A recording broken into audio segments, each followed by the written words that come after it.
Hello and welcome to Too Stupid to Live, a podcast that reviews romance novels $5 and under.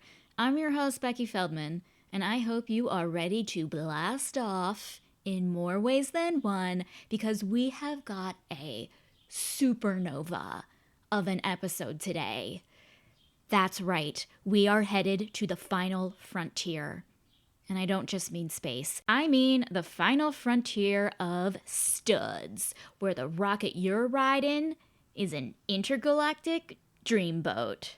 That's right, it is time for another alien romance. So get those oxygen masks ready because you're gonna be short of breath. In a good, sexy way, not in a bad way. You know what I mean.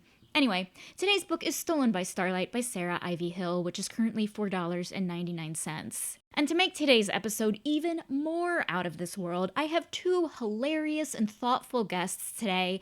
Anne Rieman and Ryan Perez are here. They're lovely friends of mine who host one of my favorite movie podcasts, Mama Needs a Movie. I feel so honored that they brought their expertise in cinema and storytelling to today's episode. So please enjoy this review of Stolen by Starlight. In 10, 9, 8. I'm just kidding. Let's start the show.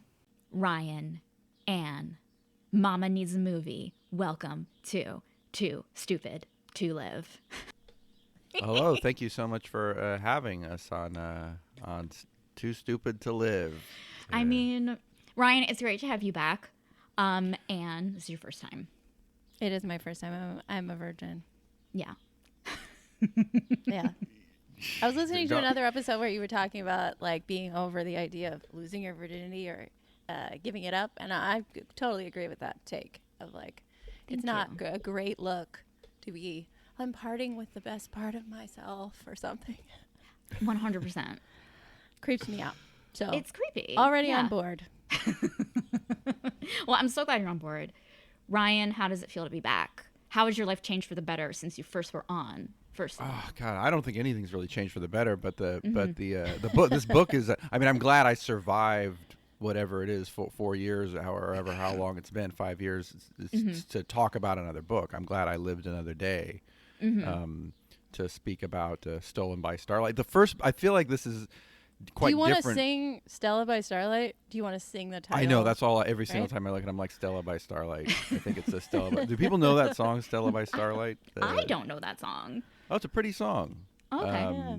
That's what every time I was like looking at the name of the book, Stolen by Starlight, I was like, yeah, it's Stella by Starlight. But the first time that I spoke with you, Becky, on this show, it was about a different book called The Spy Master's Lady. That's correct. Which was more kind of historical romance, and this is a very different kind of style. This is like a contemporary thing. There's like a lot of new pop culture references in it and stuff, and it's also like dirty. I felt like it was slightly dirtier, so I was a little scandalized by this time. I knew you would be. I just because I was thinking the book that we read, is a story, and this is like an entirely different, absolutely bonkers kind of genre for you. I feel like. This is I'd be curious where it sits with you. Like, we're no strangers to this on Mama Needs a Movie. I mean, we talk about some scandalous kind of stuff there sometimes, Well, know. sure, and we had you on to talk about the film. We had you to talk about The Lost City, right? When that came out, which was kind of a romance themed, but not explicit enough. I have to say. Well, compared to this, yeah. We didn't see any dicks. We saw nothing. The thing that really stood out the most for me, maybe this is getting into the go ahead. One big question I had was, if he's fighting with knives strapped to him and his dick strapped to him, isn't that the most vulnerable possible way to fight? To have your dick like not only naked, but like with it in one location, so it's not wiggling around. It's just like easy to just stab it. I guess it's like a bra. A dick bra. Like a dick bra. I mean, but you don't have knives on your bra. You don't have... that you know of. But oh, yeah. Okay, well, I see it as maybe like, okay, I'm gonna get into it. maybe the dicks in this alien species isn't as sensitive as the penises on human beings. But it's always twitching. Feels very sensitive. It's sensitive to good things. Maybe like you could throw a ball at it and it's like, oh, I don't feel anything. Oh, I'm you an know alien. what? Yeah. He does, because there's never a mention of any testicles, but he has right. them. Yeah, I think No, she they grabs mention his balls. testicles. Yeah, they she mention grabs his testicles. balls. Yeah, she grabs it. She cups his balls like in a not even a sexual moment. Like she cups his balls for like comfort at one moment. Like Aw. Yeah, she's Ball like, hug. she does a little thing where she's like, hey, talk to me, man. Something's wrong. And then it was like, I cupped his balls. And it's like, is that what you do? Is that yeah, is that, I mean, hey, of all the couples in all the world, there's someone who's like, I can't talk about it. Let me cup your balls. Okay, I can. Yeah. Okay, this works. This works. Thank Let's that's be most better. couples. That's almost every couple. I feel like, isn't But it? not in You a never- sexual way, just in a like blankie for your balls kind of like, I would say it, but now that they're cupped, Yeah. I don't know. It's So like it's a a hand lot of- hug. It's a hand hug. Right, but I don't have them, and I just find them weird all the time. Well, a hand hug is a handshake. That's what Fair. that's what a hug. Yeah. Yeah, that is what a hug is. Yeah, yeah. Well, unless his balls get in the way, in which then it's two hands gently hugging. Yeah. That seems like a very official, like if you're really going to make an agreement, like 3 countries who have been at war, and then you do like testicle handshakes, because that's more vulnerable than like, all right, we shook hands, we can't go back Yeah. on that. But like, I'm holding your balls. That's how much we trust each other. That's what It's a they real did at sign. Malta, or that's, Yeah, they that's did below that. the frame. Yeah, Stalin's hand just like wrapped around FDR. that's why it didn't Yep. work. It didn't work out. That's why they were wearing all those blankets to get their hands underneath. And that's why you're a communist. No. Yeah, that's how we became communists, because of Got all the it. balls hugging. Yeah. Yeah, but this is not as ball heavy as I don't know. I don't read romance novels. You don't read so. romances. Well, I was going to ask you, Ryan has read it, but have you ever, like, you don't read romances regularly, but have you ever picked one up and You read know it? what? I had my grandmother had a friend who was like, I don't know, like way, way younger than her, like younger than my mom even. She was a young English lady who was an assistant on a lot of movies, and she would be like, she was an assistant on Star Wars. Ooh. And like all these crazy people. Val Kilmer she worked for all these people, and so she had all these great stories. And so my grandmother had an extra room, and she'd be like, oh, you can always stay there, and she would always be at holidays and stuff. And she read romance novels, so she would give me and my sister bags of clothes when she was done with them, so we were dressed kind of like slightly cool middle-aged women when we were children. Yeah, I get that. I was too. Yeah. But we had the same size feet, so I would get the shoes, and then there was always a bag of romance novels that were like available if we wanted them, and I was always too uncomfortable to actually take them home, except one I did take home that involved a sex scene in a stable. It was like the most Ooh. classic kind of like heteronormative sex in a stable kind of thing. Sure. And that's all I remember, just like, oh my God, this is the thing I've heard about romance novels. And there it is. Yeah. There it is. Sex in a Stable. Sex in a Stable, donated by a lady. And you think about it, because it's like, it's so romantic, but it's like, I picture it, and it's like, but in reality, I'm like, that's so dirty. Like, not dirty, like fun Oh, dirty. in a stable? Yeah, I'm just like, what if like Is there hay pooping in gets there? somewhere you don't want hay to get into, you know? Yeah. Yeah, but This is a- rolling the hay, like people love this for some reason. It seems very Yeah. prickly.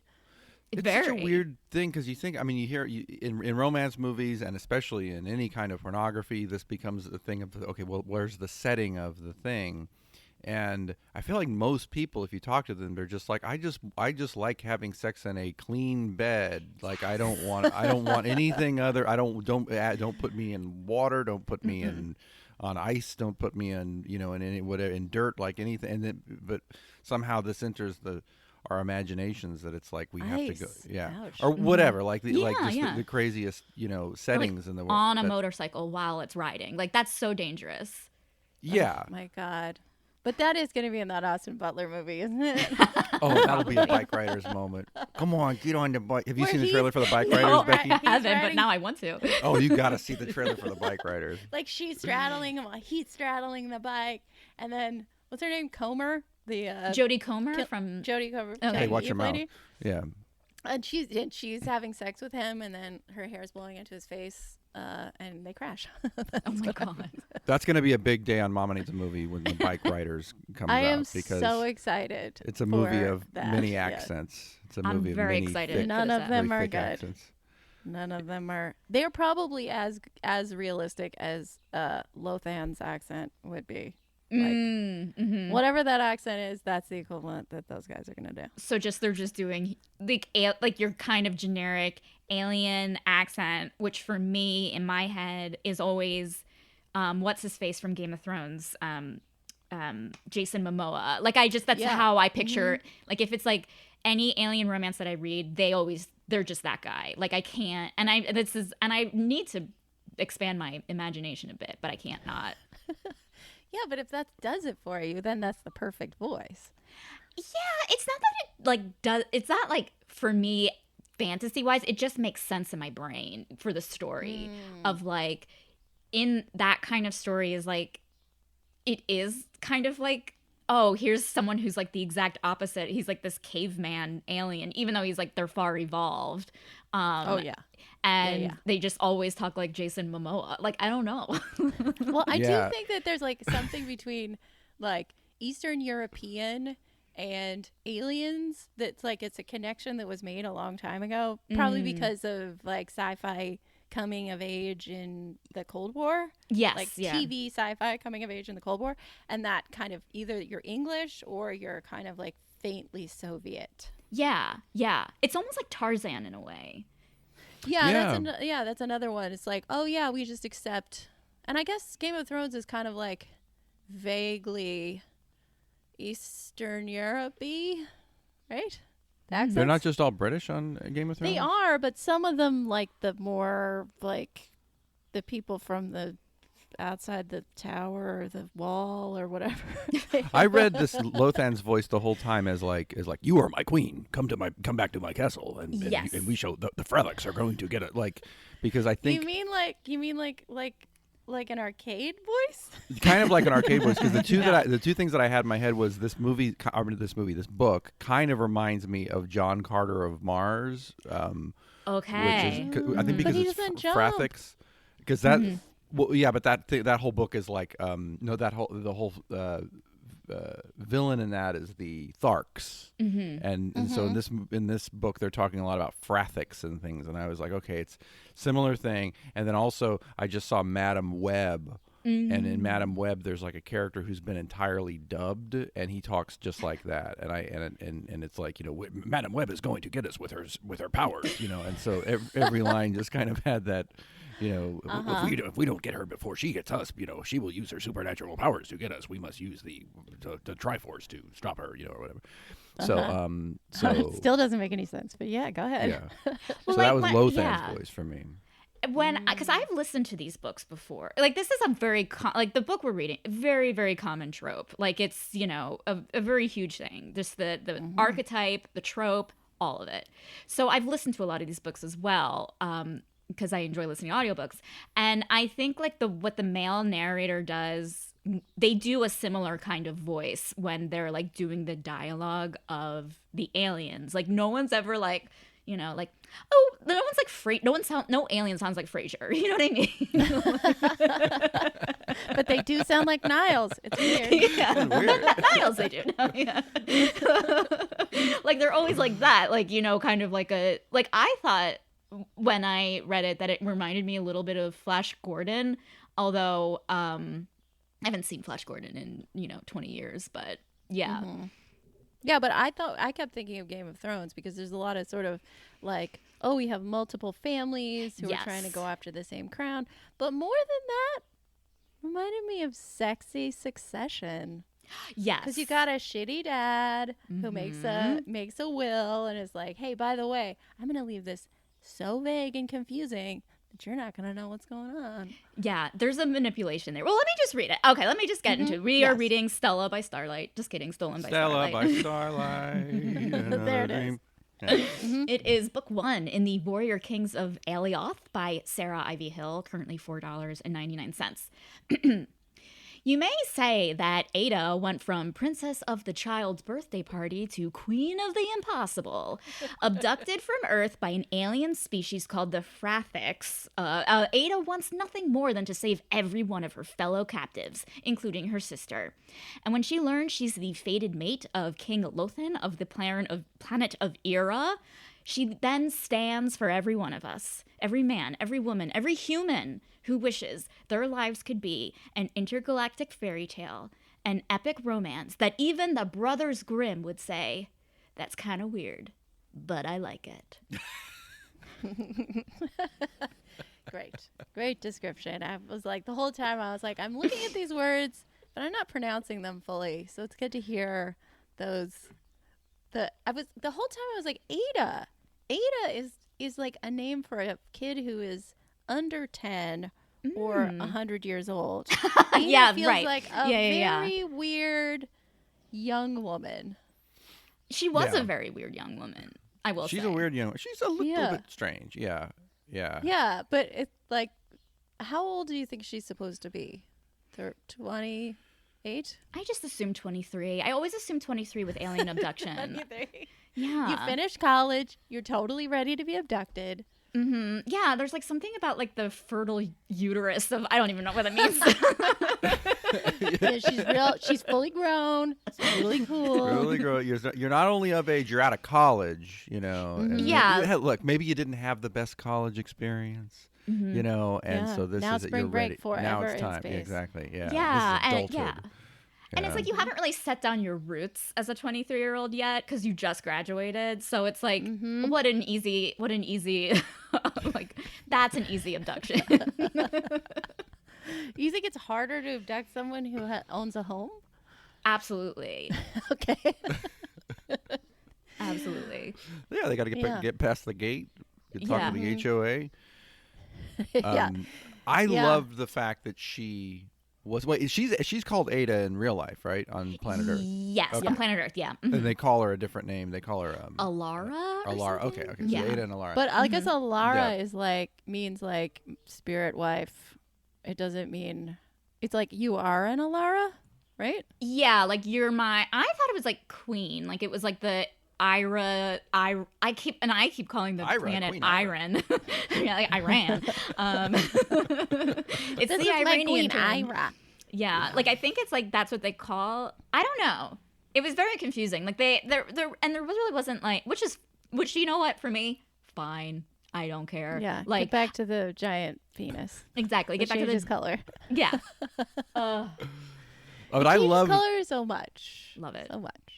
That she was a Disney princess or whatever. Had that. I was like, that was truly my favorite detail of the book. I thought that was just a kind of a like if you saw that in a movie, a woman go, you know, her day job is being a birthday Cinderella, and then she gets kidnapped, and you'd say, oh, that's clever.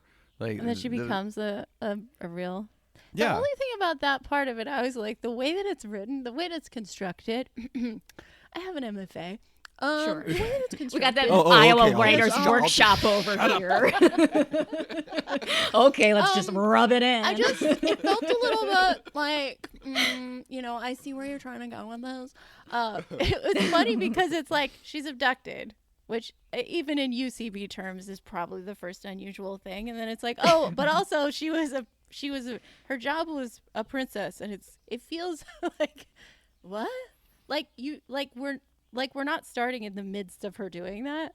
It was sort of like, oh, by the way, my job was this. And it's like, show me that. I would actually love to see like a scene of like, you know, I don't even know, some sort of like Earth thing where it's like, oh, well, you know, I walked around as a ditzy princess and, you know, I get catcalled, but none of these guys respected me. That makes him being like, whoa, I'm not going to rape you, a bigger deal. This episode is brought to you by LifeLock. Between two-factor authentication, strong passwords, and a VPN, You try to be in control of how your info is protected. But many other places also have it, and they might not be as careful. That's why LifeLock monitors hundreds of millions of data points a second for threats. If your identity is stolen, they'll fix it, guaranteed, or your money back. Save up to 40% your first year. Visit lifelock.com/podcast for 40% off. Terms apply. Sure. I mean, I get what you're saying. So you're saying you kind of want like the prequel of this series of this is the abduction, which I get. Yeah. Why Yeah. is it great? Why is like if she's just abducted and she just wants her sister, but I like the idea if it's going to be space. And again, I'm not in this genre, but like usually if it's like, oh no, I have to be in some new land. It's like, well, something wasn't great about where you came from that makes you so quickly accept. And maybe the guys are just better and more respectful in this land. Mm-hmm. And that's what I think is like kind of makes something like this really palatable, because if it was like, well, because like there was one side character. Yeah. Well, yeah, there was that.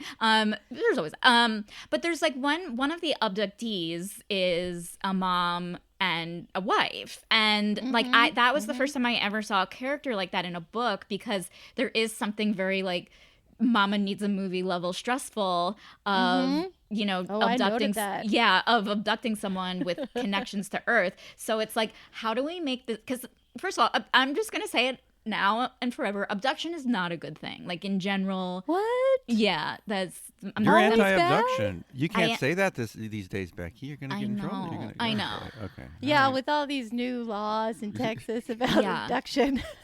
It's just, I'm anti-abduction.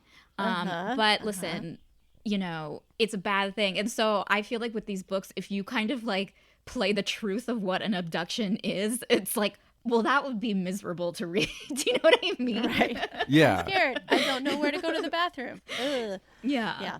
But this is the entire idea, is that it is part feeding fantasy of abduction and fantasy of, I mean, it's not like it's forced participation. Which is a fantasy, and it's a legit kink that people have, a fantasy that people have. But that's so you're kind of treading that line of like, oh, this is horrible, but at the same time, like, because she gets abducted not once, she gets abducted like 6 times in this book. There's like she's constantly like, every time they're safe, it's like, oh no, and then they took me away again. Oh no, and then they picked me up, and then Lothan had to come in and take me away and pick me up like a wicker chair or whatever. The wicker that line made me laugh so hard. I'm like, they have wicker on this planet.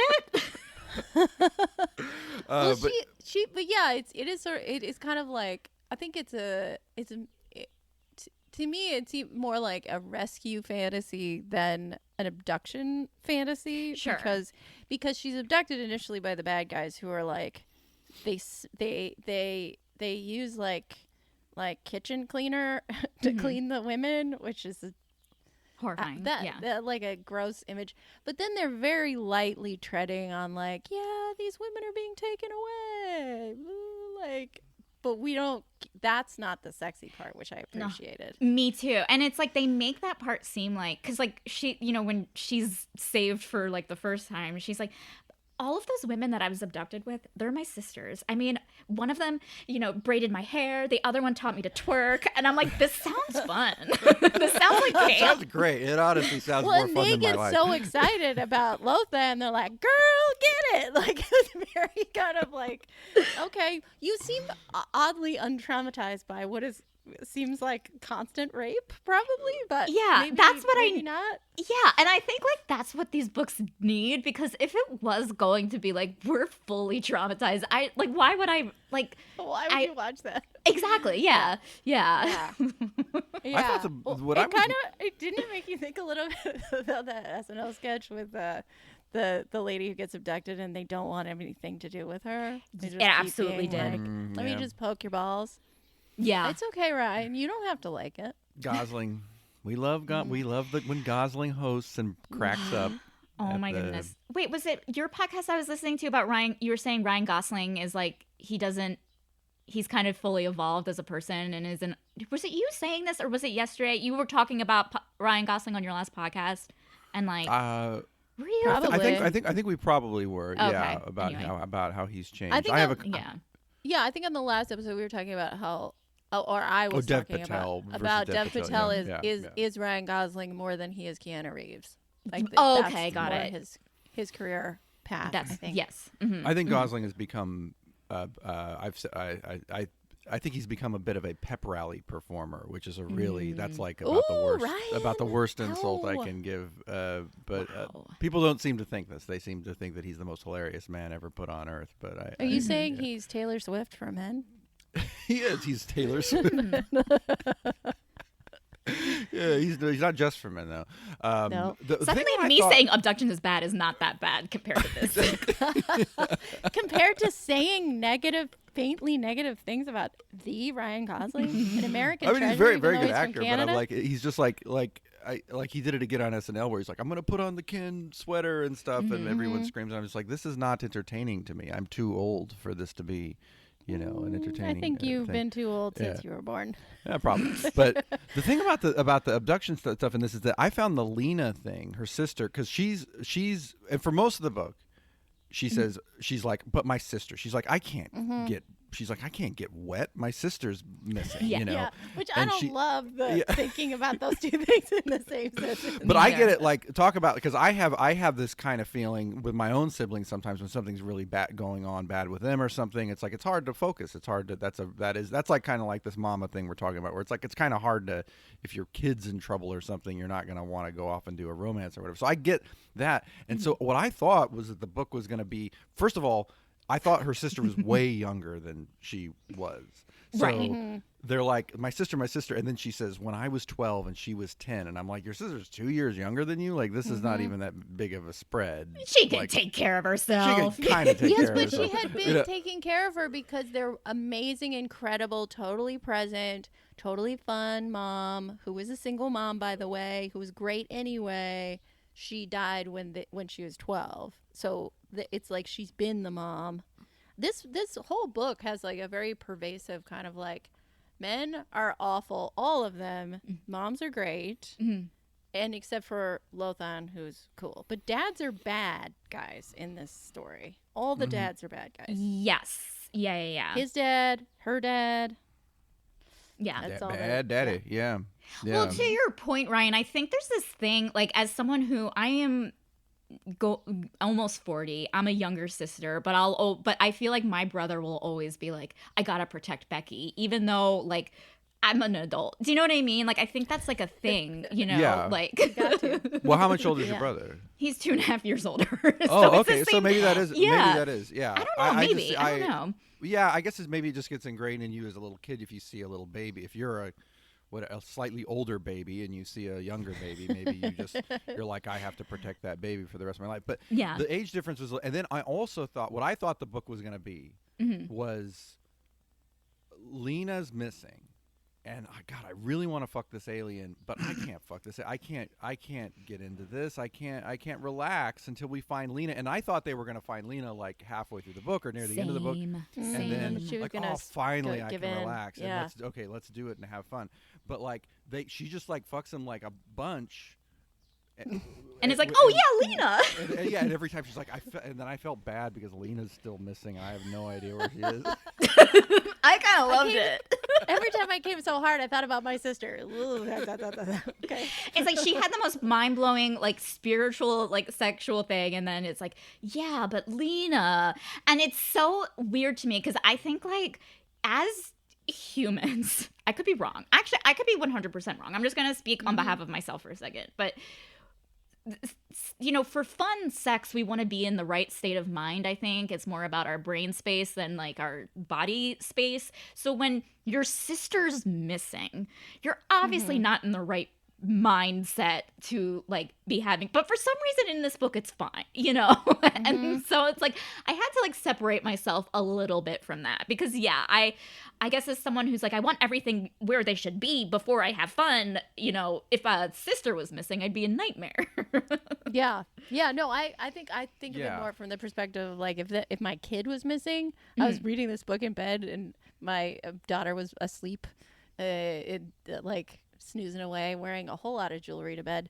And I was like, man, if my kid was missing, would I ever have sex again? I think maybe no. I might Yeah. just be like, I can't relax because what if I think, but that's a higher level than a sister who's actually an adult also. Right, who's probably smarter than incompetent. her. Yeah, like her sister has more education than she. Like her sister is probably gonna be okay. She's a veterinarian. Yeah, but I mean, Lena. she might win awards for saving animals. That's what her fantasy is like. Maybe she'll- Exactly. Yeah, she might be a might wait. win There's the a there's Oscars a for vet vets. tech is one of the ladies, and that's who does the doctoring. Is the vet tech. And she's great at, like, I bet in her story, she's going to go off to a planet and, like, discover the cure to a disease that's been plaguing all of these alien species. And this whole time, it was just like, you know, when cats get pink eye or something, you know? Yes, yes. It was like, it's mange. All the sexy boys have mange. Let's fix it, and then they'll be hot Lopan has again. mange. Oh no, that would be a funny idea of like a vet romance novel. Oh, it's there. It's all, anything you can think of, like, is out there, you know? Like, Yeah. and I can see it, like, yeah. I bet you that book, like, actually exists of, like, oh, yeah. She like, cures them. yeah. I mean, reading this, I was like, I kept being like, you know, the challenge to me, it seems like, of writing one of these books is you have to describe sex a lot of different ways because you have a bunch of sex scenes, but then you also have to kind of separate the sex somehow. And Yeah. it seems like the somehow is the tricky part because it's like you can describe sex like 6 times or something. But I had a question as an expert in this. I noticed that when they have full-on penetrative sex is 50% exactly in the book, like halfway through. Is that how it works? I honestly, I think that's it. Yeah, like I think there's some books where, like, because you know how like in screenwriting, like, whatever, there was the thing of like by page 25 of a screenplay, the inciting incident should happen. You know what I Right. mean? I think Right. it's the same thing. I think that's like kind of your Save the Cat style kind of outline of what makes a good romance novel. Can there be, like, you know, exceptions? Yes. Have I read them? Yes, and they're great. But I think, like, I don't know. I just have this feeling. I have a feeling. Yeah, it's like when we really bone down is halfway through the book.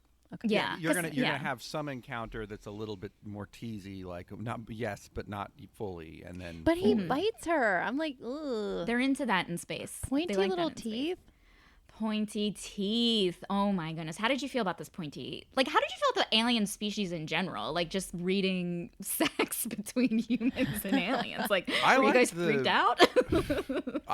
Not really. I mean, it didn't have any like bestiality connotations or anything, which I thought was kind of remarkable that it didn't. I Yeah. think also I've seen Avatar, which is like Oh, yeah. Which- Yeah. has I think kind of opened a door of like, what if I got in an alien body and had sex with what is essentially a different species? This is what came into my mind, which is unfair because he's not described this way, but with the teeth. This is what I thought. These teeth. Just so you know, she's holding. Who's that? Quark from A Ferengi. Ferengi from yeah. Star Trek. Star Trek Yeah. next G. But his teeth are described as being little pointy teeth, just like that. La, la, la, Yeah. la, la, la. He's like he's the guy who does all the, like, the black backdoor dealing on, like, Deep Space Nine, right? Like, the guy's like, hey, I got Yes. these jewels from Krypton, or not? That's wrong. Yeah, he's very coded as a Jewish person. yeah. It's kind of like I Oh, look at think that Harry so. Potter coding. Yeah. I like the color changing. I thought that Yes. was inspired. Yeah. This kind of the kind of chameleon. Turns violet when he's in love. That's very pretty. beautiful. Yeah. So that's But like then the sex water, the sex bubble bath. There was a lot of sex in that bubble bath. Like, there was, But like, the stuff that yeah. makes you feel sexy. Yeah, like there was like I this like aphrodisiac, that. powder. Yeah, and Yeah. like an aphrodisiac kind of powdery soap thing. It's like that. See, I was thinking about, like, because you guys, like, I feel like like genres of cinema very well. And so I was like thinking about like the sci-fi genre. And like in these books, like, obviously, yeah, these books are like alien boning, but like I feel like do you see like a pattern in sci-fi movies where the creators are like creating a world where like that alien world, even if it seems backwards, has all the things that they wish they would have on Earth? Do you know what I mean? Yeah. I think that's a big thing in sort of like sci-fi or in stories about kind of like I think in stories that take place in places that are unfamiliar, like a Game of Thrones kind of universe, like fantasy, that they do that. But then also I think some sci-fi really just doesn't address it at all because it's not particularly it's like a tricky thing to get into because then you can make your story look super dated all of a sudden. True. Yeah. You know, but I think it's not if you're kind of going with the idea of like, I'm not going to have sex with you until you say you want to, is I guess is kind of like Princess Bride in that, you know, as you wish kind of thing. It's the same sort of vibe. Yeah. I don't kidnap and have sex with. I kidnap. Wait a minute. You know, what a gent. or like Blade Runner when he's like, no, I'm gonna throw you against the wall. Okay, now I'm not gonna touch you for a second. Now can we have sex? It's like that's not enough time. Right. Yeah. You actually have to let her be. The twist of our show of Mama Needs Movie shows is Anne is more into sci-fi than I am. I think I think as a genre. I like science fiction. I don't understand it as well. Why is that a twist? Because people wouldn't think the woman would like sci-fi more than the man. The maybe. woman. That's whatever. I'm sorry. When the internet is talking, they are calling me a bitch. All right, don't call me a woman. This book, because one thing I did think a lot about was Dune, and about how, because I was like kind of looking at this, I was kind of going like, I don't know if Stolen by Starlight is a good sci-fi story, you know, like I'm really kind of judging it by the harsh, you know, a real harsh critical angle. And I was like, I don't know if Dune is a good sci-fi story from the criteria that I'm using, which is like, does it really transport you to a different, like there's at least I'll say that's something that Stolen by Starlight has that Dune doesn't have, and maybe a lot of other sci-fi stuff doesn't have, which is that they have this thing of, on this planet, we are individualists. We don't gather in groups. We don't gather for school. We don't gather for church. We don't even gather for dinner, you know. And that's an interesting idea. Like I think that's something that's underexplored sometimes in sci-fi, is like, what if you were on a different planet with a different cultural structure, or we're far in the future or far in the past, and we have a different cultural structure. That's more Star Trek-y, I think. They do a lot of that on Star Trek. Or Twilight Zone has that. That's why sometimes you'll watch a 30-minute episode of Twilight Zone, and it's better than a big sci-fi epic, because you'll go, oh, that was interesting to explore just that little portion of just that question of how society could be different. And I think this book kind of does. It doesn't really address the individualist stuff enough for it to be like cause maybe they do it in Captured by Starlight or Starlight Express or whatever. One of the other brothers' stories. Yeah. Like partway through the book, I was like, wait, is this? Well, it's a series. Like, what is the? Yeah, it's a series, and they're all gonna find their star princess. I cannot wait. Put the sex crown that makes your head hot.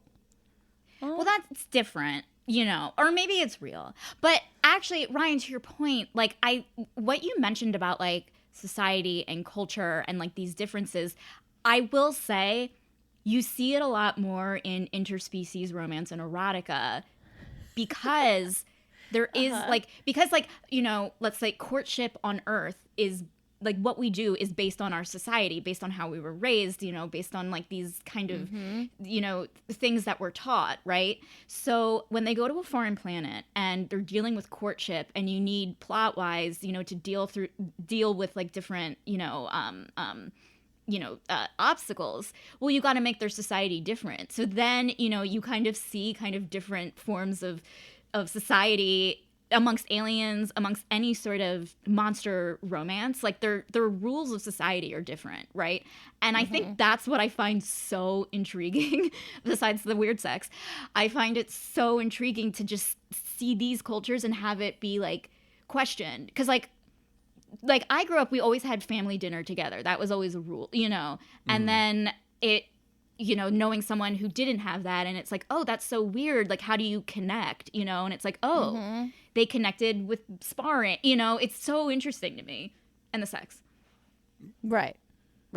Yeah. I think that's what's interesting about sci-fi in general is that it's like you can talk about things in a less heated way in a certain way. Like you could make a sci-fi story that's all about gun control or school shootings or something, but because you're talking about the Thorlax and their barbed knives or something, then you can describe some of the feelings about it without it being like, whoop, this is political, I'm out.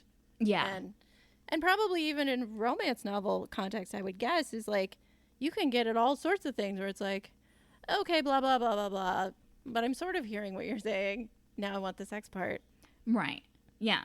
There's like a lot of like philosophical things that are brought up that obviously are very much eclipsed. But, you know, okay, here we have a world where in the reality of this world is you find your soulmate, your like Alioth or whatever it's called, you know, you feel it in your body and your bones, you smell it on them. Like that is how you find love versus planet Earth where it's like you go on the apps and you do the thing and like that's how you find your soulmate. And it's like, well, what's free will? Like, you know, like is free will based on planet by planet? Like I don't understand. Like this keeps me up at night. Well, I think that's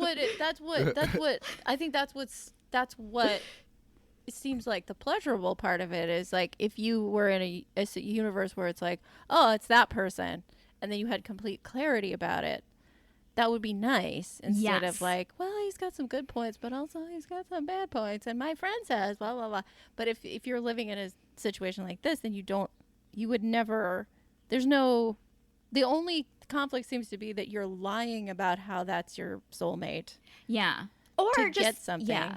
Or there's like different conflicts that like you might not think of, you know, like you meet your soulmate, but like, you know, now I just want this to be a sitcom where it's like you find out he snores at night. Jeez Louise. Oh no. Yeah. Yeah. Well, that's like the Heartbreak Kid premise. Yeah. That's right. Yeah, you realize I don't like you. And I actually don't like. I married you. And I don't like you. Yeah. I don't actually like you. There was a thing that I think it's like a readily available thing about how like there's some low grade at which people can smell people that they should mate with. Interesting. And that you find that's the real smell. pheromones. Yeah, I didn't. Yeah, think that but it's like you smell. If someone smells like bad, it's because if you had babies, they would have problems. Like that you can actually smell in a bad match. I don't know if this is saying true, I need to but shower. I think it's real. Or you need to shower less so he can smell what a positive match you are. Well, I could do that He's easily. like, wait a minute, I can't smell you through all of your ablutions. I need to be able to smell you. Can I ask you this? Do you, because I try to stay very hygienic in my life generally. I'm usually, if I'm going to go see people, I'm showered and I'm deodorized. I've noticed sometimes when if I skip a day or so, just whatever, I end up like around people. I notice that there is sometimes a little bit more of a pull. Like, oh, you look a little bit more, maybe I look more rugged or whatever. Is like, is smell, when you can smell actual like stink on a man, is it, because I could say I've smelled stink on a woman before and been like, that's kind of something. Like that's Interesting. Wait, you had this? You followed her into the Coliseum? No, I didn't. I've never followed a woman anywhere. But like, human smell is. I'm not inventing this, right? Like it's kind of appealing, right? Yeah, like I feel like, and I could be wrong, but you know, I have curly hair. You're not supposed to wash your curly hair every day because, you know, it'll mess up with the natural oils of your hair, right?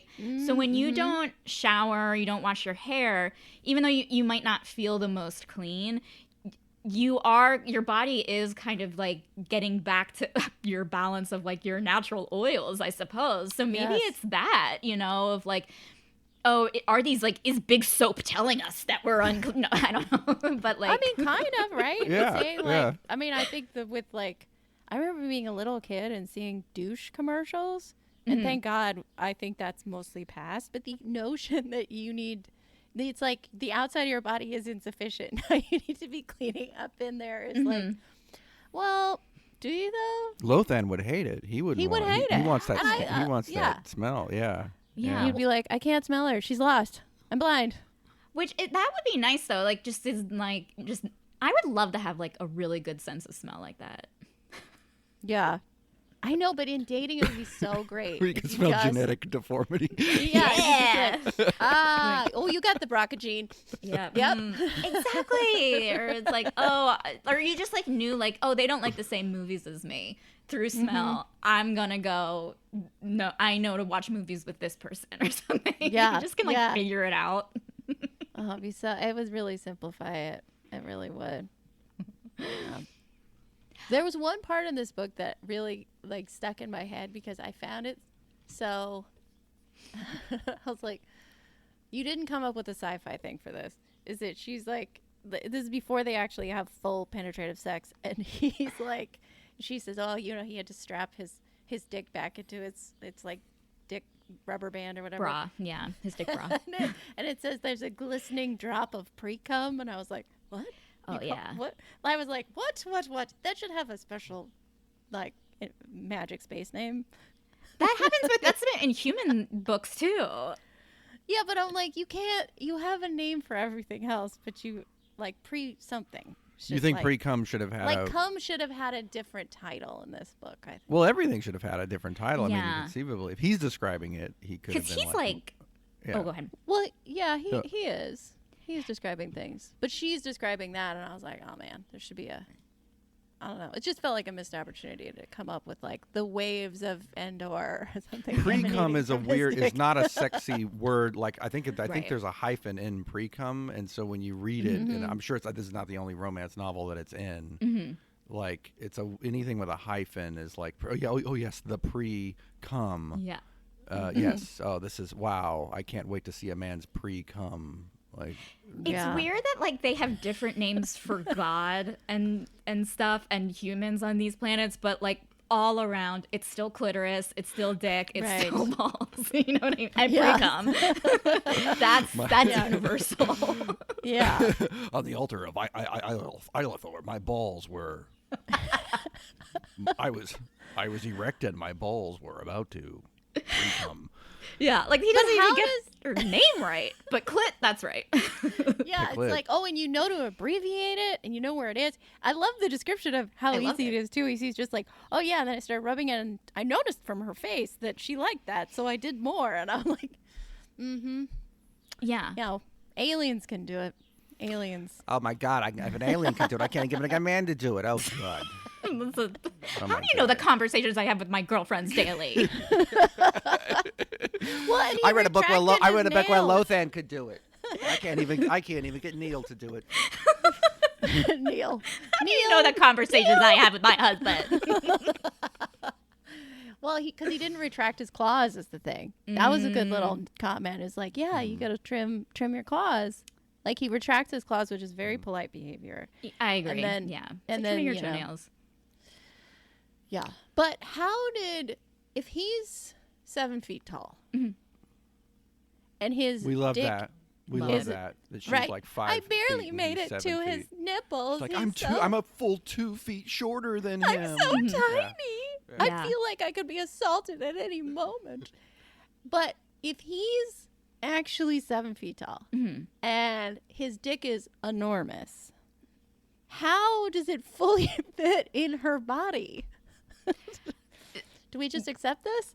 I just accepted it. I feel like I have read things where it's like, oh, there's a magic balm, or maybe because like they do have sex a lot in that healing bath. You know what I mean? So I just feel like, and she sees a healer in general, and he's like doing some weird thing. So I just assumed that like maybe like the bath that they were in or the healing that she got like somehow healed everything, including her, tight vagina.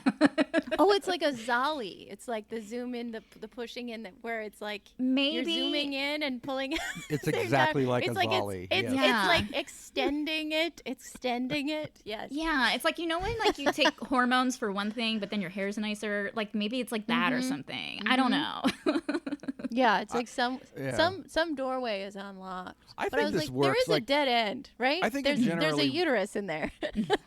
I've seen pictures of like Shaq and his wife or whatever, and I'm like, this is this yeah. is almost like Lothan and Ada. It's like, like there's big Oh, guys. I think and he's small women. taller.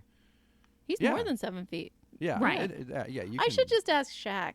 You should ask actually. Shaq. And also, to be fair, I do think that, like, Ada, 23, 24, maybe has only seen so many, like, for his big dick could be, that could be just like a normal size dick for another woman. You know what I mean? Like, it's all relative. It's all really relative, I think. Yeah. Yeah. He might actually have a really small dick. She doesn't know. Yeah, she doesn't know. And she's like, I like it. Like, I like the way it is. And maybe, we all know that Shaq is like, his dick is 2 feet longer.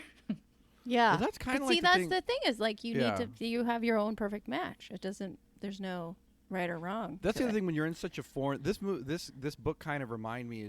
It reminded me of like stories of like when women are like, I went to Spain and met Pablo and he was so wonderful or whatever, and then I met his brothers and they all think he's a shithead or whatever. Like, you don't know if you're getting the good one. You're just getting the. You're just excited to be in Spain. She's excited to be on this planet or whatever.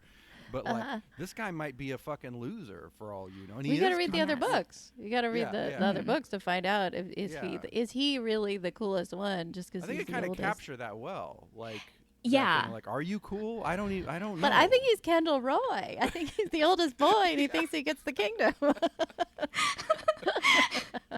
I just like love the idea of like he's off like fighting like some alien war and she's like going to everyone like, is he cool? Or like do you think is he like cool? I mean, he picked out my clothes, which is nice. But is that cool or Yeah, he, like, pathetic? brushed my hair, like that was weird. He's really he showed insistent me on his that. dad's bed, and he wants me to sleep in it. Yeah. It's weird. Oh, It's no. weird. That bed sounded real 70s too. Oh yeah, there's a like, harem bed sunken or bed. whatever. Yeah. But he Yeah. didn't want to. He was not gonna. I like the line early on where he says, "I'm not going to fuck away my feelings like my father did." Not in a harem. He did not want to. He wasn't down with that harem stuff that his bad dad was involved with. Bad dad. There was a lot of like thematically like I don't want to be like my parents in this book. You know what I mean? Or I don't want to be like the person who raised me or the world that raised me in this book. It was a lot of Well, or dad, specifically. Well, dad. dads, 'Cause yeah, she yeah. It's was- like I don't want to be like my dad. Yeah. my dad, who left us in a trailer park, or alone on a planet, cursed. Those Yeah. are both bad. Yeah. Everybody's got bad parents, and they're Or dead parents. You know what? The only good parent is a dead parent, I think, in terms of storytelling. Yeah, a dead parent is the best parent you could get, because then you get to be like, oh, weren't they amazing? If only they could see me now in space. How else can we feel sympathetic for someone? They have to lose the most important thing in their life. Yeah. It's Bambi styles. Bambi storytelling. Yeah. If that mom had been around, like waiting for her kid to come back to Idaho. Yeah. You know, I can't wait to get back to Idaho and see my mom. And Then go to she would just Walmart. be a mother-in-law. Be Yeah. like, Yeah. oh my God, she's giving me like the weird green pancake things, and I don't like this food. I want to go to McDonald's. And you're like, ugh, please just be dead again. This is bad. Yeah. Yeah, having to deal with the in-laws. There's a good that movie. Did you see that movie Passages? Is that There's the- there's a Jennifer a- Lawrence wakes up and no, Oh, Passengers. that's Passengers. Oh, that's then I kind didn't of see like that a little. movie. That's a Okay. space romance. Yeah, Yeah. There was this movie last year called Passages, which is about like a kind of arrogant director who like starts dating somebody on his set, and it's kind of like it's an interesting movie because like the whole movie's in the world of like kind of this sophisticated filmmaking, and then she's like, meet my parents, and then there's just a scene where it's like you see this guy like having a dinner with normal French parents, And he you're wears like, a "Oh." cutoff. He wears a Yeah. cutoff shirt to this dinner, and they're like, "Are you Sure. And you're like, oh God, this is the worst. When it's like with the sophisticated guy from the city has to pretend to be polite for 2 hours or whatever. It's just This is what it would be like for Lothan. He would really not like. Lothan would be like that, yeah. Yeah, I think that would be. Does this go in the other direction with the space stuff, where the aliens come and they're on Earth, or is it always in space? I've read one, like the one I read with Nina. That one took place on Earth. So it's like there's some aliens that come to Earth. There's the ones that like I think the writer that like kind of that I like that I read like in my off time is they were all kidnapped or abducted, taken to a different planet, and all of them have no familial connections to Earth for whatever reason, like they were taken up from their place, but it's fine because they don't have a lot of friends, they have no family, so it's like easy abduction. Yeah, they hate Earth anyway, it's all like it's fine. I hope it explodes. I don't even care. Yeah. Wow. Are there other things like this? I mean, what struck me was because I was like, okay, what's appealing about this genre other than like the kind of the get out of your head the pre-cum, Ryan? But the idea is the indestructible man or whatever, a superhuman sex person. Which is that represented by other, like I assume there's fantasy, there must be like werewolf stories or I guess vampire stories are kind of like it, like wasn't that kind of one of the things of Anne Rice's, like I've been around so many years, I'm like the most sexually proficient kind of so it's the idea of like partially of like, wow, this guy's an alien and his dick is bigger than any human I've ever met. Like you can create your own sense of like a sexual super being. If absolutely. You're on a fantasy, yeah, I think there could be a lot of reasons. Like I think like bringing up vampires. Like I think with vampires, like yes, there's like, oh, I've been around and I have like a lot of sexual experience, but there's also the idea of like this guy could kill me at any second, but he absolutely can't because he loves me so much, and I think that is appealing. I think that like, oh, with monsters or aliens or things like that, like it is like, oh, these people could kill me, but no, they are just absolutely obsessed with me and they're in love with me. That's appealing. There's also the fact that they were raised in different societies. They just like, for me, I'm just like, when I read these books and they're just like, well, like, what do you mean on your planet the men are in charge? That's not right. And you're kind of like, I'm in love with this man, like I just think that like I like them because they're all kind of like, they're really goofy and like like you think that they're gonna be like this like kind of Neanderthal kind of caveman thing, but then they're like really like progressive and they're good listeners. There are actually more like Ira Glass or something. Exactly. Giant rock hard dick. Yeah, and it's like, like they like, for better or worse, like he did have like a terrible relationship with his dad, but like he loved his brothers in their weird planet where you're not supposed to like hang out with your sibling, or you know what I mean? Like it's just like he still had like a heart, Oh yeah. There's a very early scene where he's like, I like to go down to the pits and fight, but I don't keep the money. I give it to the poor. And I give it to the poor, yes. Yeah, you're just like, okay, you're the perfect guy. You're the perfect alien. Well, he adopts a child. He adopts a child. Yeah. A that he poor, doesn't kill. traumatized child. He actually, there's one line in there where he's talking about trauma, that the child experienced trauma. And I was like, again, I feel like there should be a space word for this. Yes, there should be a space word for space trauma. Yeah. You have to say something other than trauma. But very astute, yes. Being sold into a gladiator world and stabbed, that is definitely yes. Mm-hmm. Yeah. Sure. You're right. And then I also think like when I first heard of like these monster romances, there is a curiosity of like, well, what is the sex like? Like, and I don't know if it's like that. It's not me saying that I'm like into bestiality. Like, of course I'm not, but there's like a taboo element to it of like, oh, sex without a human. That's not obviously like that's frowned upon. On Earth, but like, oh, sex with something that like is that you've never heard of, that's like, different, that's make believe, like you have that curiosity, like the second I see of a new monster romance thing, I'm like, I gotta read this. Like I realized there was a spider alien romance that I recently finished. Oh. And I realized I didn't like it because I don't like it because I don't like spiders, but I had to read it or listen to it because I'm like, there was just this morbid curiosity in my brain of like, well, what's that like? And then I realized, oh, yeah, I don't like this. I'm going to read the next. Was this a woman with a With, like, spider sex? creature? Or This was a man who was a Was it spider sex? creature. Okay. And he had 8 legs. He has 6 like spidery legs, and then the top part of him is 2 arms. So like 2 like human arms. And he has 8 eyes, and like he has like mandibles, you know. And basically like this woman crash lands on this planet, different kind of thing, but like she's been like in cryo sleep for like, you know, centuries or whatever. And like so like he has everything to make her feel good, and with the added bonus of she enjoys being tied up and they have a web. You know what I mean? So it's like everything, all of her dreams come true. Oh, wow.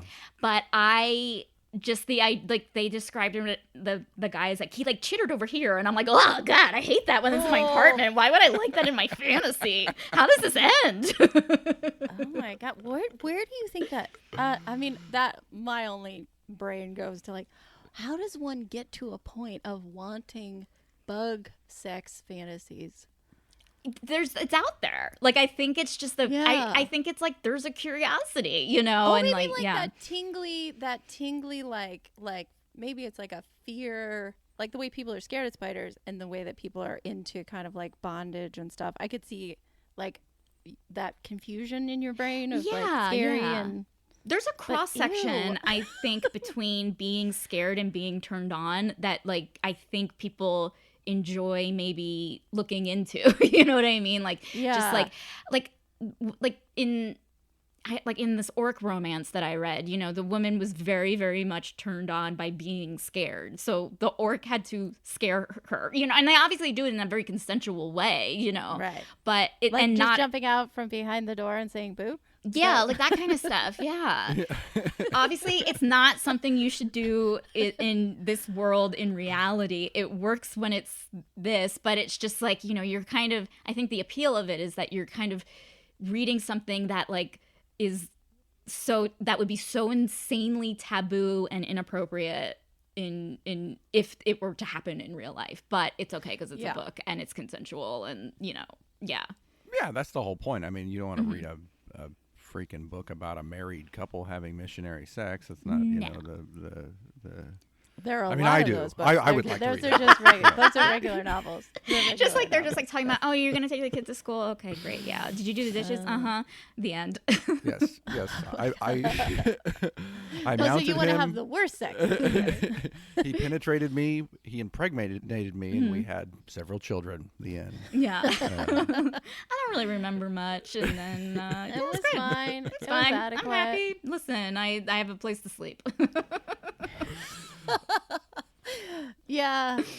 Something in this book, I do appreciate the her ability, because there were moments where, not that it's a it's not particularly a complicated story, but it's great to have a main character who's kind of got that funny quality, and so everything could kind of be recapped with just like, I'm on a planet with a guy who's got, correctamundo, Captain Obvious, and this guy doesn't even da-da-da-da. Like she can kind of wisecrack, but it serves two functions, which is to like, it's funny. I mean, it's more funny in quotes, and it's but it also like recaps the. I understand, like watching it, I was like, oh, I get this is why they do this in like Guardians of the Galaxy or something. Is you have a guy going like, wait a minute, so you're telling me we're on a planet and we don't get the orc with the thing back we don't get the crystals back to the thing we're gonna do. That seems that's a little bit awkward, It's that. You know what? She's being Ryan Reynolds-y. She is Ryan Reynolds. She's like a Ryan Reynolds-y. Yeah. Yeah. I do like it because it also kind of like gives you a sense of like what's going on in her head too. Because I think she does a lot of it of like, oh my god, I have to save my sister. Why am I staring at his dick? Ugh. Like, like, and it's like, okay, that's the premise of the story. Like, cool. And it's also like, Do you find that a relatable idea? that you will, if you're attracted to someone, that you will just stare at parts of their body? Is that a real thing? Not for me. I think it depends on the person, obviously, you know. There's some people you just stare really hard at. Well, At their yeah, if it's like, you know, I don't know, like a Chris Hemsworth walking by, how can you not look at a Chris Hemsworth? Like they're boing, boing, boing. yeah, that's what happens. Like hearts Yeah. going out of my eyes. And I'm like, no. So the mask happens to you. Yes. Yeah. Mhm. Just tongue. I used to rolls always out. think that like that thing of like I'm looking at them and then they look at me and then I look away, or I look at them and they've been looking at me and then they look away or something was like really interesting. Like that was like, ooh, that was a sign that something was happening or something. But then I realized like, oh, it's just very possible that I could just be staring at somebody and they're looking at me and like, and they're just uncomfortable. Like that's also a possibility. No, but it's also possible Yeah. that they do like you. Or- I think I just yeah. find that for me, I end up staring when I'm not like just bored or something, and I'm like, oh, this looks sort of like I'm just staring at this one dad's crotch, but it's just because his pants have holes in them, and now I look like a full-on romance novel person. Yeah. I Yeah. just think there's like places where your eyes go that like it's comfortable Yeah. for my eyes to rest here, and then like you realize like, oh my god, it looks like I'm like this happened. I was like so exhausted. I was like this was a few years ago. I was traveling and like I, you know, get off the plane and I get on like the shuttle, you know, and I'm like exhausted and whatever, and I just like was just sitting there and just letting my eyes just like be or whatever, and this woman thought I was like staring at her, you know, and I was like, and she like was like, what? And I was like, oh, sorry, yeah, and I just like literally was just falling asleep with my eyes open almost, you know. Yeah. Wow. And she called you out on it? Yeah, I mean, she was like young. I mean, I was in a college town, and they're younger and more, you know, they know things, you know, college kids and boundaries and how to behave. You know, I don't know. I just assume everyone's cooler than me and more well aware of the world around them. Oh my god, that's why I couldn't do college or high school now, even, because like I used to just stare, just pure boredom. You're just in a class and you're like, well, I guess I'll just find someone who's attractive like in my field of vision and just look at them for 2 hours, because that's like all I really can do. I'm so bored. Yeah. Is like, and now that you can't do that now. You can't do that now. Well, not if you're the professor, Ryan, because that's what role Exactly. As you'd a be in. professor, Yeah. they won't let you. Just sit there and stare at one of your students.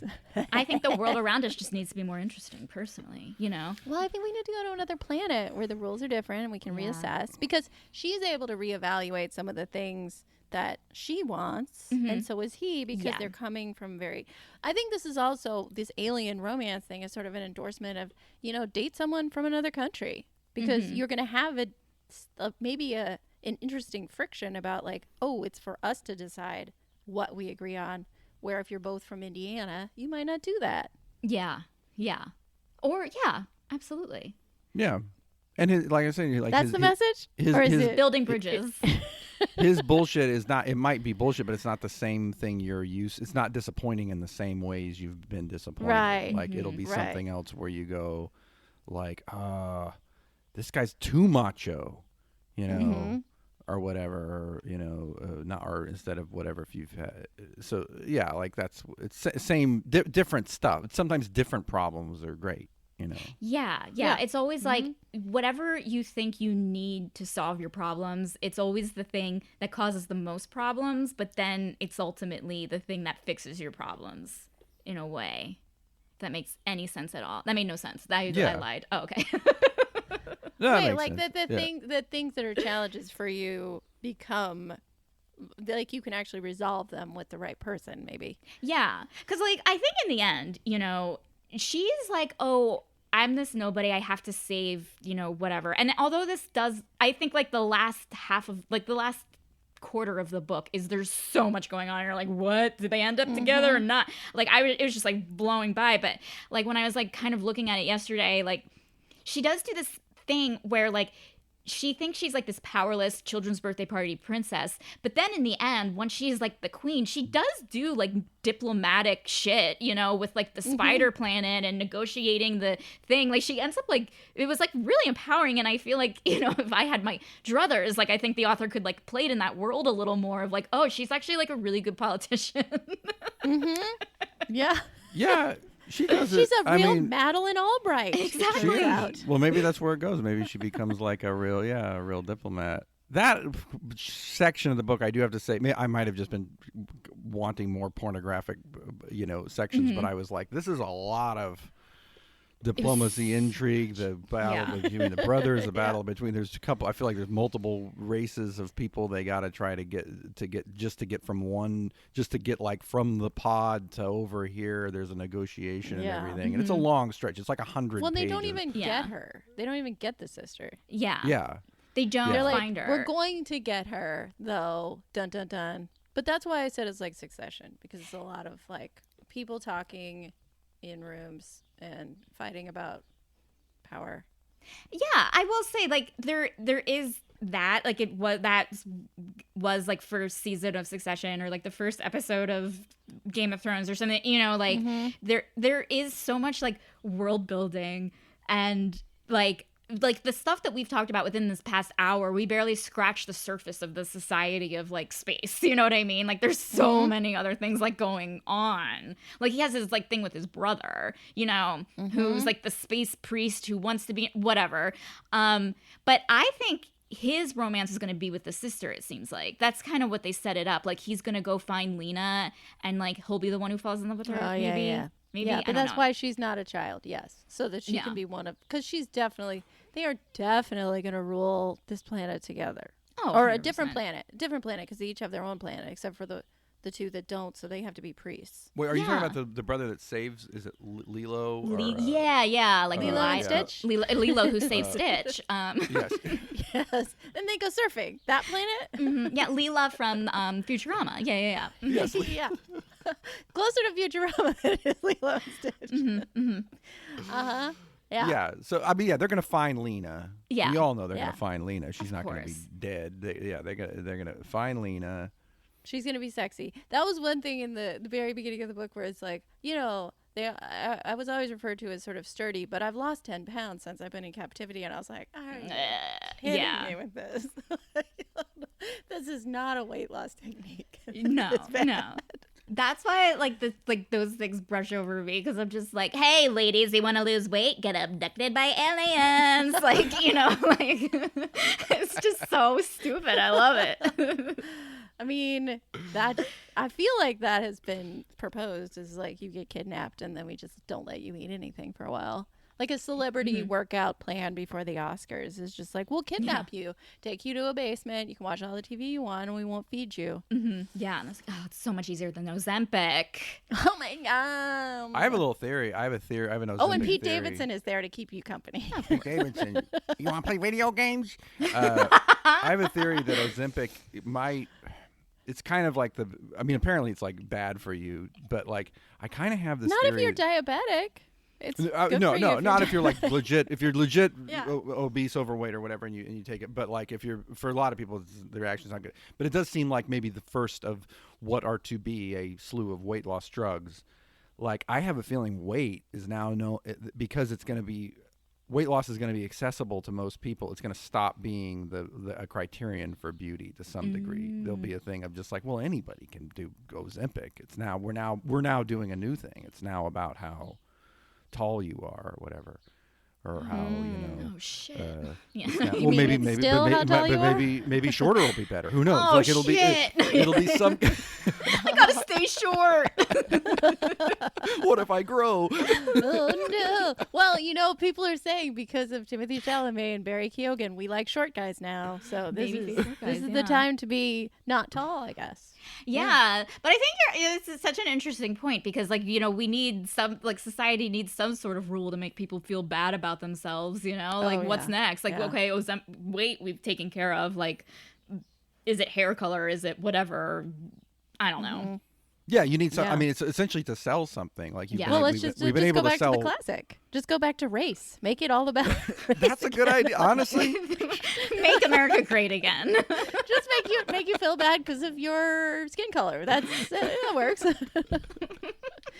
Selling Sell you some products makeup that for way. that. I'm sure. Yeah. Or feel bad that your skin can't change color to show your emotions. That would be cool. Man, Yeah, I would be I would so be- dead if this was reality. I would just be like unable to control my emotions, my skin changing color every 2 seconds. Like, I feel You'd like have to everyone. wear one of those.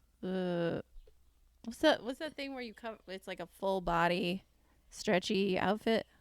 Bodysuit? No, it covers your Shapewear? head too.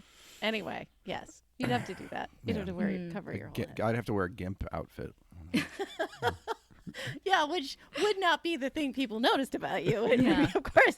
Like, that guy must be real angry. I feel like, it's so funny because it's like, I feel like everyone could like read my emotions. Like, I feel like I don't know, when I'm stressed, I show it very easily. And like, I think it's like, I wouldn't need it, but like, would you guys like need like some sort of like, would you rather show your emotions through your words like humans do? Or do you want your skin to show it?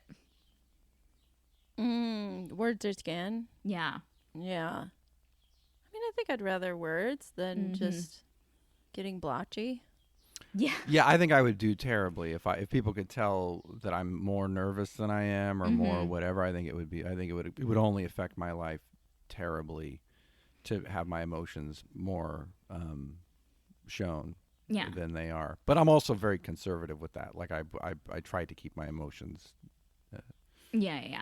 like Cloaked. close to the vest. Yeah, but you know yeah. what? It would be convenient if you turned bright purple around a lady and then she's like, oh, I had no idea. Well, that's part of the yeah. fantasy is that it's just like, we connect. I mean, it's like what you guys were talking about earlier. It's like arranged marriage. It's like, okay, great, we're together. I did not say arranged marriage. I mean, but Or just soulmates, like you're just fated. stuff like that, where it's Yes. just like fate Yes. pushing you Yeah. into a corner and just being like, Yeah. this is it. It's been made. Forget it. It's been decided for you, and you're like, okay, and then.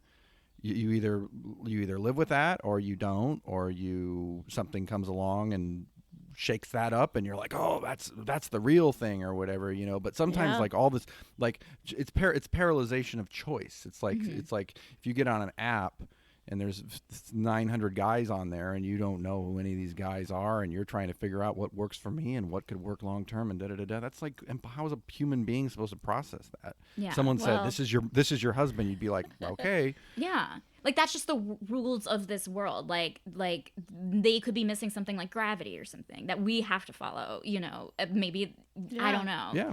Like, Yeah. it's really interesting, like, thinking about, like, the idea of, like, authenticity and, like if your skin is, like, showing color and you these, like, biological changes happen when you're in love, when you're angry, whatever, it's probably very hard to lie on this planet. So, like, it's very hard to be inauthentic if, like, you just can't help but physically be authentic. And so I'm, like, curious as to, like, do the people on this planet like have more open conversations? Like, is therapy a thing? Like how are relationships different, with this ability, Yeah, well, when it's expanded into an HBO show. I cannot wait. It sounds like there are a lot of books because there are a lot of brothers. And that idea I hope that, there's like other brothers they didn't know about that get their own book. Yeah. the dad was a liar. Who knows how many secret families he had in Florida? No. Florida. Probably a lot. Well, obviously, they could travel around in space. It'd be so easy to have a secret family if you were a space traveler because it wouldn't be like, I hope they never, end up going to college together. It's like, no, they're on another planet. They're never going to find each other. It's really easy to cheat with intergalactic space travel. Are you saying Buzz Aldrin has Moon Kids? a secret family on the moon? Yeah. Yeah, Marvin the Martian is actually his son. Mommy, when's Daddy coming home? Never. He's never coming. My daddy lives up there, and the kids are like, oh, yeah, In sure. heaven? In heaven? No, not in heaven. Not in On heaven. Earth.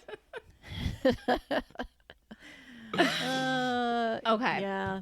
I want to get your guys' final ratings, and I will say we do it like similar to your show, where you just take something, you rate it 1 out of 5 whatevers. I was thinking sharp teeth, because like sharp teeth I think is like in the book they like again and again they're like, oh, May, like her teeth were so sharp or whatever, like in their religion on this planet. So I was thinking like rate it based on like how, like 1 out of 5 sharp teeth. So like 1 out of 5 sharp teeth means you hated it. 5 out of 5 means you loved it. And if you guys have any final thoughts, I would love to hear them.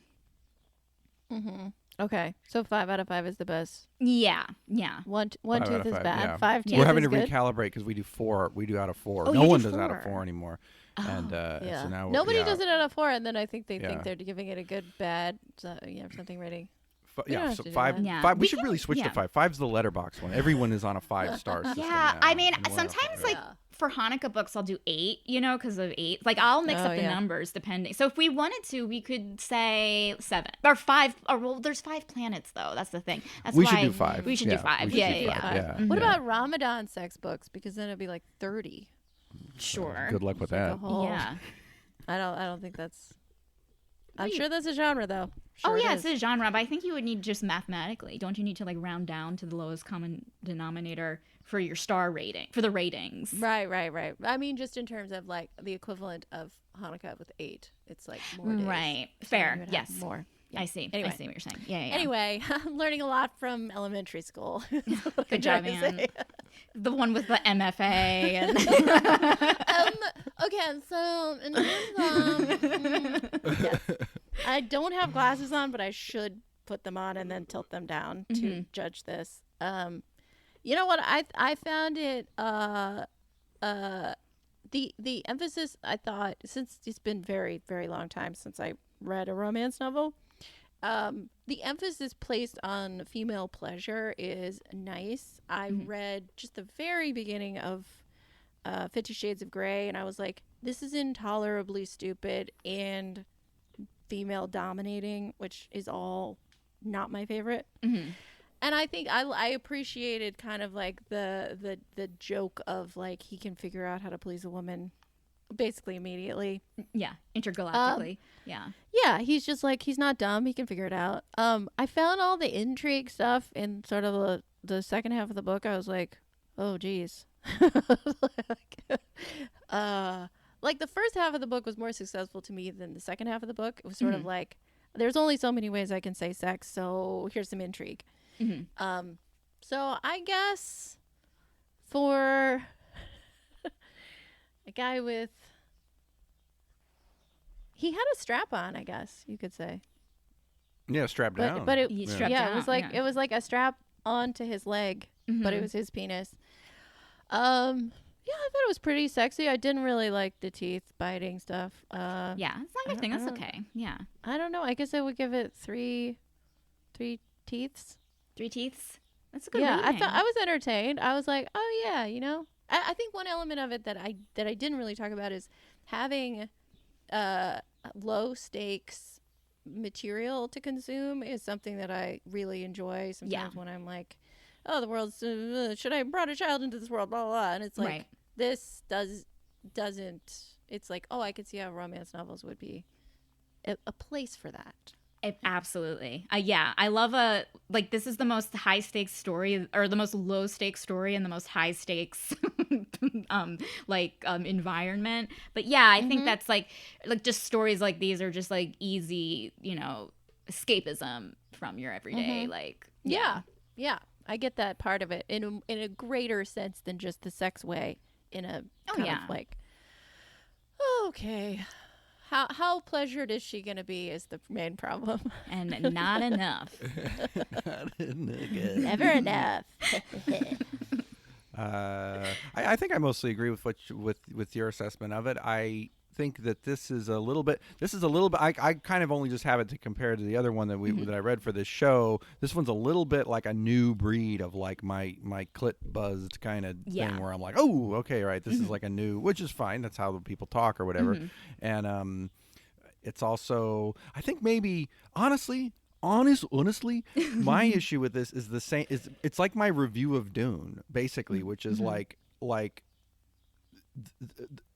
Succession stuff and palace intrigue stuff, and I'm like, give me those meaty sci-fi premises. I want that Thraxella meat. I want that like really mind bending kind of stuff. And I feel like this is basically like we're on a planet, and it's basically, it could take place in an Egyptian kingdom thousands of years ago. It could take place, if we change a few details, it could take place on Earth. So I kind of feel like how, in a certain way, how well does it explore like the idea of being how well does it take advantage of the sci-fi elements? And from that perspective, especially once it gets to that back half of the book, like you're talking about, I was like, this is kind of dull, save some scenes.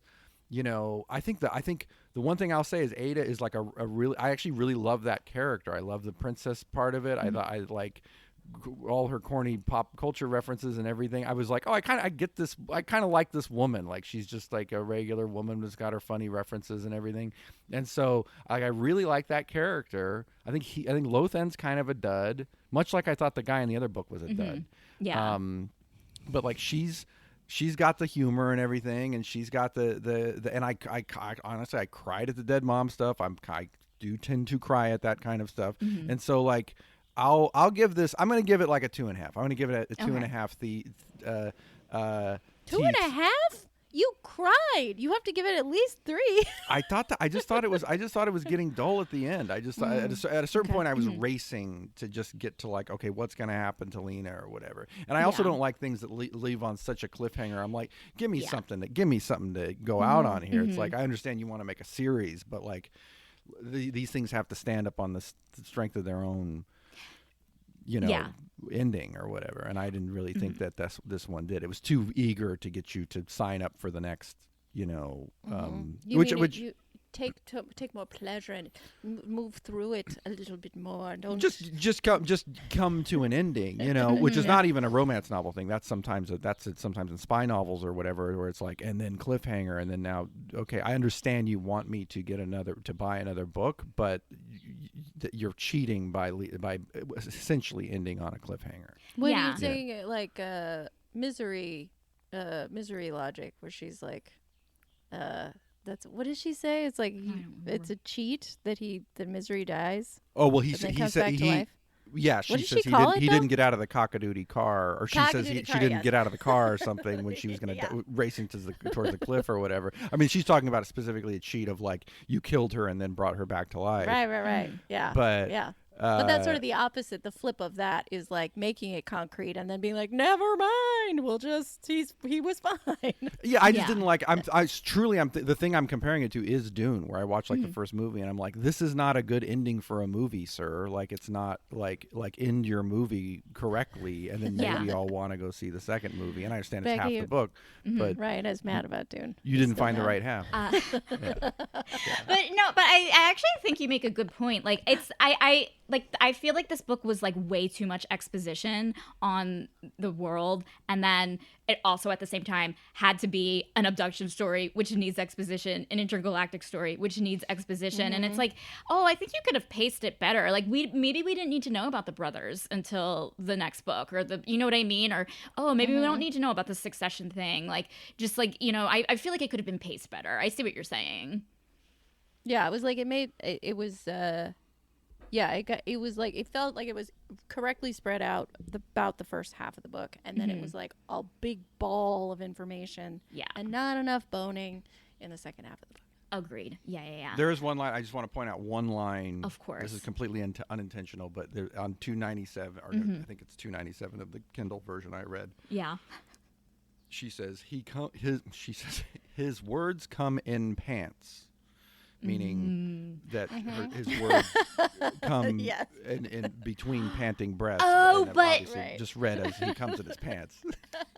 Now that is smart. Now that's double meaning. That's intentional. Perhaps intentional. I don't know, Okay. but I love it. Yeah. I don't know. I Look don't at Sara know, Ivy because Hill is on the that line. sexy? Oh boy, he's so into me. He comes right in his pants. Yeah. Yeah. Oh, did you know something I didn't mention, which I found sort of endearing, is that it has a trigger warning at the beginning of it. Oh, yeah. I think a lot of books have been doing that lately because I think it's just this world, these readers, like, they know what they want, and if it's like, oh, there's a trope, like, I don't know. Yeah. No one likes to be caught off guard, I guess, with like these kinds of books when you are reading it as a form of escapism. So it's like, yeah. Ryan, I thought you were going to say the line you were going to say, because this is what made me laugh. For the first time since my abduction from Earth, I can finally relax. I loved that line. That was my favorite. She's like a little like Cathy in space. She's a little like... Oh, Yes. she like, totally is. She's like...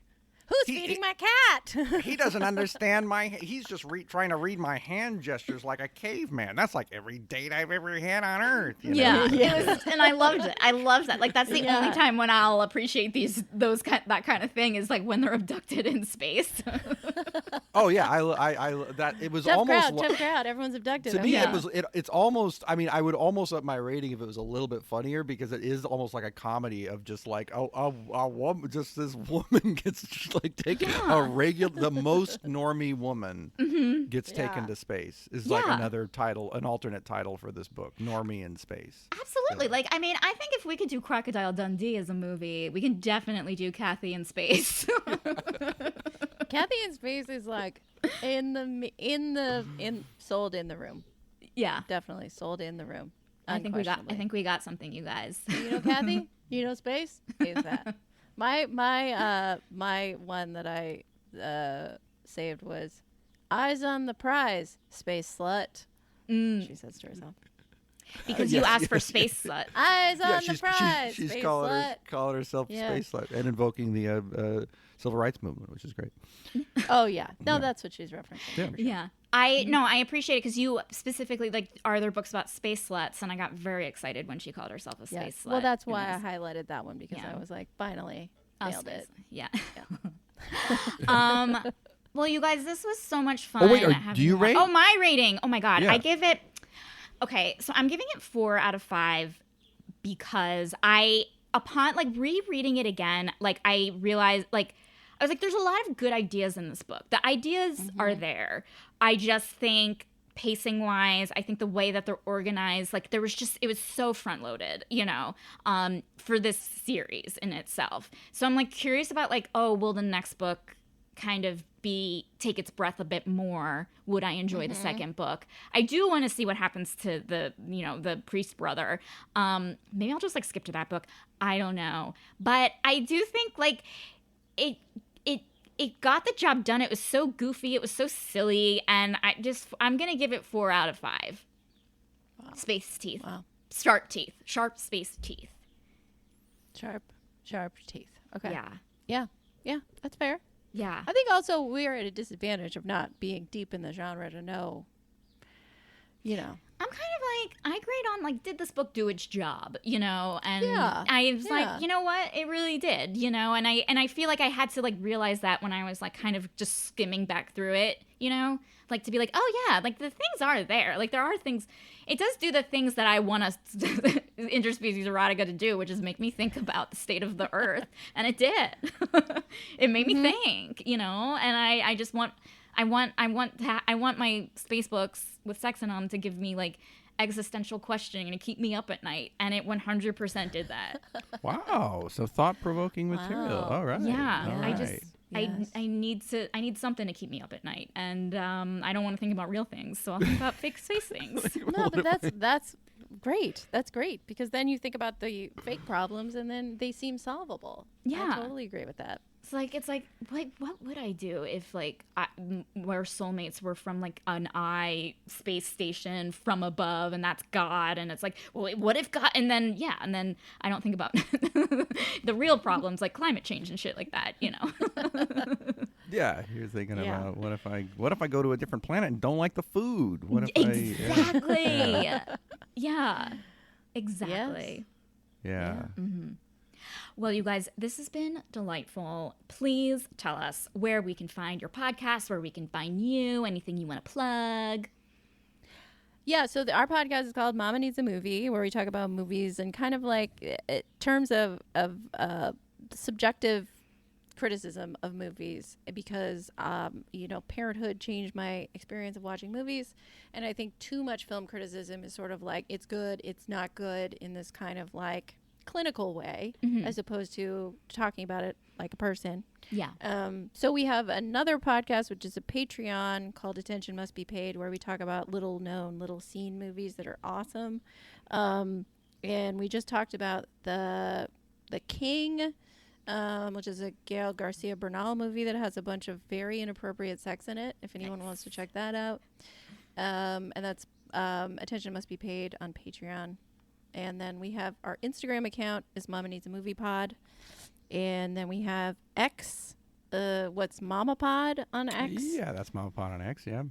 Yeah, I think that's pretty much it. And then Ryan is a professional writer if you want to hire him. I am I have an MFA if you want me to criticize anything. I have an MFA if you want me to criticize anything. I love that. Yep. I don't know. I sell houses also if you want to buy a house. I can make cake. I don't know. The list goes on and on. You're just like a jack of all trades, you know? And yeah. Yep. Well, this is the thing. This was so fun. This is exactly the conversation like I needed after reading a book like this. And this was just so much fun for me. So thank you guys so much for being guests. Thank you so much, Becky, for having us on. It's a pleasure. That we love this show, and it's we hope you'll come back to Mama Needs a Movie. Oh my God, I would love to, because I'm a fan of your show. It is just like it's one of those things where it's like I feel like, oh yeah, I hung out with Anne and Ryan the other day, and then it was like, no, I've just been listening to their podcast. So it is very enjoyable. That's what we're going for. That's what we're going. Making just me to nuts. Avoid actually hanging out with friends. Ever. Love it. I love it. It's a way to get people to. It's a way to trick people into hanging out with you, basically. Exactly. Yeah. But you don't have to do anything. Yeah, it's great. Yep. Don't have great snacks. Yep. Yeah, always a fun time. These books are a blast. For links to today's book and the podcast Mama Needs a Movie, be sure to check out the show notes or visit tstlpodcast.com. If you'd like to read the otherworldly synopsis I wrote for today's book, you can also find that on the episode page at tstlpodcast.com. Listen, if you like TSTL and want to help me grow my audience, be sure to leave a review on Apple Podcasts. And if you didn't like the show, why are you still listening? TSTL is part of the Frolic Podcast Network and Culture Media. Once again, I'm your host, Becky Feldman. Thank you so much for listening, and have a great rest of your day.